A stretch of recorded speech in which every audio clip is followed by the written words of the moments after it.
Market లో invest చేసి మీ డబ్బులు డబుల్ చేసుకోవాలనుకుంటున్నారా? విజయవాడలో జరిగే సుందరరామిరెడ్డి గారి లైవ్ సెమినార్ కి అటెండ్ అవ్వండి.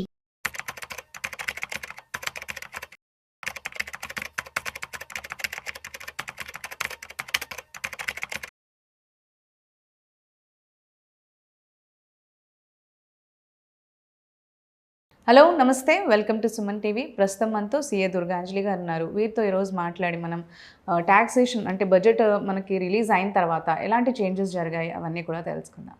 హలో అండి, నమస్తే. నమస్తే అండి. ఇప్పుడు చేంజెస్ చాలా జరిగాయి కదా, అది మనకంటే మిడిల్ క్లాస్ వాళ్ళకిను బిజినెస్ చేసుకునే వాళ్ళకి కూడా చాలా హెల్ప్ఫుల్గా రిలీజ్ అయింది ఈసారి అని అంటూ ఉన్నారు. అయితే ఇలాంటి టైంలో ఇప్పుడు మనకు కొన్నిసార్లు ఏంటంటే రెంటల్ ఇన్కమ్స్ కానీ లేదంటే మనకి హౌస్ ప్రాపర్టీస్ మీద కానీ ఏం చేంజెస్ జరిగాయి, వీటి గురించి ఈరోజు మాతో చెప్తారు. రియల్ ఎస్టేట్ మీద ఈ టాక్సేషన్ ఇంపాక్ట్ అనేది యాక్చువల్గా ఈసారి మంచి చేంజే వచ్చిందండి. ఓకే. రియల్ ఎస్టేట్ యూజువల్గా ఇదివరకు ఏంటి అంటే మనకి before budget more than one house అంటే ఒక హౌస్ ఉందనుకోండి, మనకి హౌస్ ఓనర్ దానికి మాత్రమే tax free. More than one house అంటే 2 houses ఉన్నాయి అనుకోండి, ఈవెన్ ఆ హౌస్ రెంట్కి ఇచ్చినా ఇవ్వకపోయినా కూడా బేస్డ్ ఆన్ ఈ ప్రాపర్టీ ట్యాక్స్ బేస్ చేసుకుని యాన్యువల్ వాల్యూ డిసైడ్ చేసి నోషనల్ రెంట్ క్యాలిక్యులేట్ చేసి కట్టాల్సిందే income tax, income from house property అని చెప్పి ప్రొవిజన్ ఉండేది బిఫోర్ బడ్జెట్.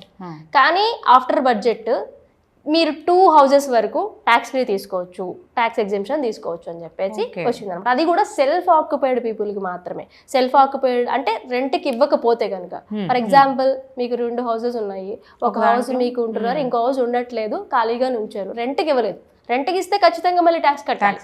రెంట్కి ఇవ్వలేదు, అలా ఖాళీగా ఉంది, ఏ బిజినెస్ పర్పస్కో ఏ ప్రొఫెషన్ పర్పస్కో మీకు అటు ఇటు వెళ్తూ ఉన్నారు, 2 మీరే ఉంటున్నారు, మీ పేరెంట్స్ ఉంటున్నారు, లేకపోతే అలా అనుకోండి ఫర్ ఎగ్జాంపుల్. ఈ రోజుల్లో కామన్ కదా నౌ డేస్.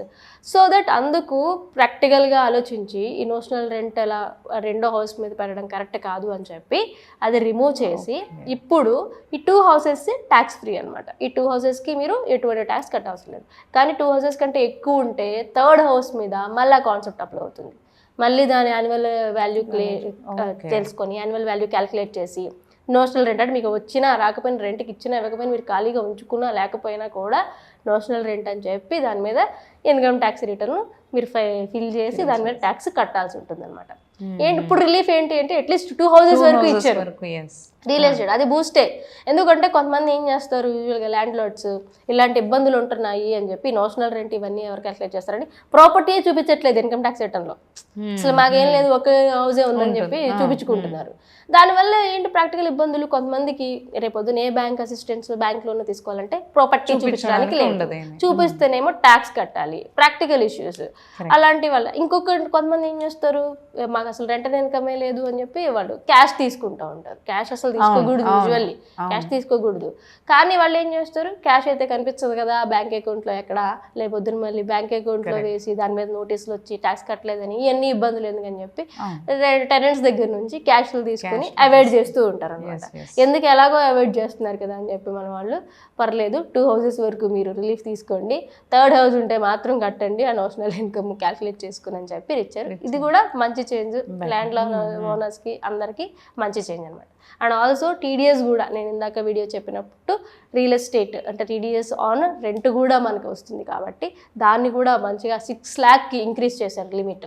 అంటే రెంట్ పే చేసేవాళ్ళు 50,000 ఆర్ మోర్ ఉంటేనే వాళ్ళు టీడీఎస్ డిడక్ట్ చేయాలి. అది కూడా వీళ్ళు ఆడిట్ పర్వ్యూలో ఉంటేనే. ఆడిట్ కేసు అని ఒక కండిషన్ ఉందండి. కానీ ఆడిట్ ఉన్నా లేకపోయినా కూడా 50,000 అంతకు మించి కట్టాలి అనే ఇంకొక సెక్షన్ ఉంది, 194IB అని చెప్పి ఇంకో సెక్షన్ ఉంది. యూజువల్గా 194I సెక్షన్ ఏం చెప్తుందంటే పర్ మంత్ 50,000 దాటితే, న్యూ బడ్జెట్ ప్రకారం 50,000 దాటితే టీడీఎస్ డిడక్ట్ చేయమని చెప్తుంది. కానీ 194IB ఏం చెప్తుంది ఏంటంటే అంతకు ముందు ఉన్న ప్రొవిజన్ అనమాట, మీరు 50,000 దాటింది అంటే మొత్తం అంత అక్కర్లేదు, అన్ని మంత్స్ అక్కర్లేదు, లాస్ట్ మంత్ మార్చ్ మంత్లో మాత్రం టీడీఎస్ డిడక్ట్ చేయమని చెప్పి 194IB చెప్తుంది అనమాట ఇప్పుడు. సో ఇదేంటి 194IB ఆడిట్లో లేని వాళ్ళకి, అంటే నాకు ఆడిట్ లేవు, నాకేం ఆడిట్, నాకు అంత ఎక్కువ ఇన్కమ్ లేదు, నార్మల్ ఇన్కమ్స్ ఉన్నాయి, కానీ 50,000 నేను రెంట్ పే చేస్తున్నాను, సో టీడీఎస్ అనేది డిడక్ట్ చేయాలి ఓన్లీ మార్చ్ మంత్లో. సో ఇలా ఈ 2 సెక్షన్స్ అనేది ఉంది. కానీ బూస్టింగ్ ఏంటి అంటే 194I సెక్షన్ అనమాట, 6 lakh ఇంక్రీజ్ చేయడం అనేది. సో అలాగా ఈ నోషనల్ ఇన్కమ్ కానీ ఈ నోషనల్ రెంట్ కానీ ఇవన్నీ అమెండ్ చేయడం వలన డెఫినెట్గా హౌస్ ఓనర్స్కి మంచి బెనిఫిట్ ఉందని చెప్పాలి. ఇలా ఇది హౌస్ ప్రాపర్టీస్ ఉంది. అండ్ ఇంకొకటి స్టార్టప్స్ కి మంచి బెనిఫిట్ ఇచ్చారు ఏంటి, బిజినెస్ స్టార్టప్స్ అనమాట. అంటే 100 crores టర్న్ ఓవర్ దాటని కంపెనీస్ అన్ని కూడా స్టార్టప్ కింద ట్రీట్ అనమాట. 1st April 2016 నుంచి ఏ అయితే కంపెనీస్ ఇన్కార్పొరేట్ అవుతున్నాయో వాళ్ళకి 3 years అంటే 10 years లో ఏదైనా 3 years 10 years లో ఏదైనా 3 years బిజినెస్ ప్రాఫిట్స్ అన్ని డిడక్షన్ కింద తీసుకోవచ్చు. అంటే ట్యాక్స్ పడదు, నాకు ఎంత బిజినెస్ ప్రాఫిట్ ఉన్నా కూడా ట్యాక్స్ పడదు అనమాట. ఓన్లీ 3 yearsకి. అది నేను ఏ 3 years అయినా సరే తీసుకోవచ్చు నేను. అయితే ఇప్పుడు 2025 వరకు ఇన్కార్పొరేట్ అయిన మాత్రమే అంతకుముందు నోటిఫై చేశారు. ఇప్పుడు ఆ పీరియడ్ని ఎక్స్టెండ్ చేశారు. అంటే 2030 వరకు కూడా నేను ఒకవేళ స్టార్టప్ కంపెనీ స్టార్ట్ చేస్తే హ్యాపీగా 3 years బిజినెస్ ప్రాఫిట్స్ నేను ఎంజాయ్ చేయొచ్చు వితౌట్ ఎనీ పేయింగ్ ట్యాక్స్ అనమాట. సెక్షన్ 80 IAC అని చెప్పి ఈ సెక్షన్ ఒకటి ఉంది. చాలా యూస్ఫుల్ సెక్షను. దీనికోసం ఏం చేయాలంటే స్టార్టప్ ఇండియాలో రిజిస్టర్ అవ్వాలి. మన టర్న్ ఓవర్ 100 crores దాటకూడదు. అంటే దాటకుండా ఉంటుంటేనే మనకు ఆ బెనిఫిట్ అనేది ఉంటుంది. ఏదైనా 3 years హ్యాపీగా ఎంజాయ్ చేయొచ్చు. కొంచెం స్టార్టప్ వాళ్ళకి బూస్టప్ అనమాట. మేము ప్రశాంతంగా ట్యాక్స్ కట్టకుండా మనం చేసుకోవచ్చు అని చెప్పి. ఈ 2016 నుంచి 2030 వరకు ఇన్కార్పొరేట్ అయిన కంపెనీస్కి మాత్రమే ఇది వర్తిస్తుంది అనమాట.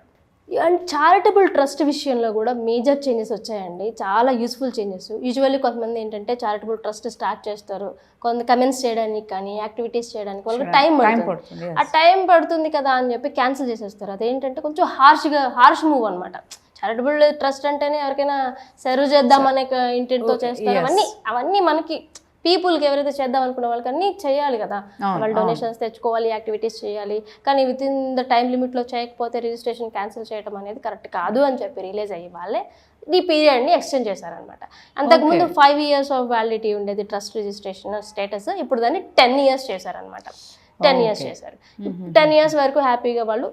అండ్ ఇంకోటి ఏంటి, వాళ్ళకి 5 crores ఇన్కమ్ ఉంటే తప్ప 5 crores ఇన్కమ్ బిలో ఉంటేనే ఈ 10 years వ్యాలిడిటీ అనేది ఉంటుంది అనమాట.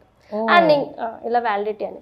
సో చారిటబుల్ ట్రస్ట్ ఎవరైతే రన్ చేసుకుంటున్నారో వాళ్ళు ఇన్ కేస్ వాళ్ళది రిజిస్ట్రేషన్ అనేది ఎక్స్పైర్ అయిపోతుంది, వ్యాలిడిటీ తగ్గిపోతుంది అనుకున్నప్పుడు కంగారు పడాల్సిన అవసరం లేదు. నెక్స్ట్ ఇయర్ నుంచి ఈ అమెండ్మెంట్ 1st April 2025 నుంచి స్టార్ట్ అవుతుంది. సో ఈ బిలో కనుక ఒకవేళ వాళ్ళు 5 years అయిపోతుంది 5 years అనుకుంటే ఈ టైం పీరియడ్లో రిజిస్ట్రేషన్ అనేది రెన్యూవల్ చేసేసుకోవడం బెటర్. కానీ ఆఫ్టర్ 1st April 2025 తర్వాత ఎవరైతే చేస్తున్నారో వాళ్ళకి 10 years వ్యాలిడిటీ ఉంటుంది, ఇబ్బంది ఏమీ ఉండదు.